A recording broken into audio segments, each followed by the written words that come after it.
அதிமுக பொதுச் செயலாளர் எடப்பாடி பழனிசாமி சேலத்திலிருந்து தனது பரப்புரையை தொடங்கியுள்ளார். பொதுமக்களிடம் துண்டறிக்கை வழங்கி வீடு வீடாக சென்று மக்களிடம் அவர் இரட்டை இலைக்கு வாக்கு சேகரித்தார். அதிமுக பொதுச் செயலாளர் எடப்பாடி பழனிசாமி சேலம் தொகுதி வேட்பாளருடன் சென்று பிரச்சாரம் மேற்கொண்டார். பெரிய சோரகை என்ற பகுதியில் மக்களிடம் துண்டறிக்கை வழங்கி ஆதரவு திரட்டினார்.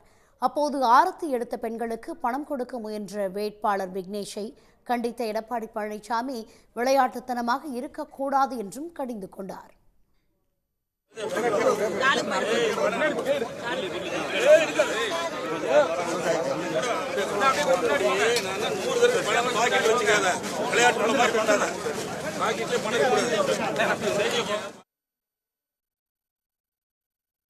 வண்ணாங்கோவில் நவலூர் குட்டப்பட்டியில் நடைபெறும் பொதுக்கூட்டத்தில் எடப்பாடி பழனிசாமி பங்கேற்று பேசுகிறார்.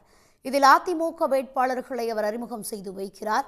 இக்கூட்டத்தில் அதிமுக கூட்டணி கட்சித் தலைவர்களும் பங்கேற்கின்றனர். வரும் 28ஆம் தேதி சிவகாசி பாவடி தோப்பு திடல் கூட்டத்திலும் அதனைத் தொடர்ந்து மதுரை பழங்கானத்தம் பொதுக்கூட்டத்திலும் பங்கேற்று தேர்தல் பரப்புரை செய்கிறார். முதற்கட்ட தேர்தல் பரப்புரையை வரும் 31ஆம் தேதி வரை அவர் மேற்கொள்ள உள்ளார். அதன் பிறகு ஏப்ரல் 1ஆம் தேதி முதல் 2ஆம் கட்ட பரப்புரையை அவர் தொடங்க இருக்கிறார்.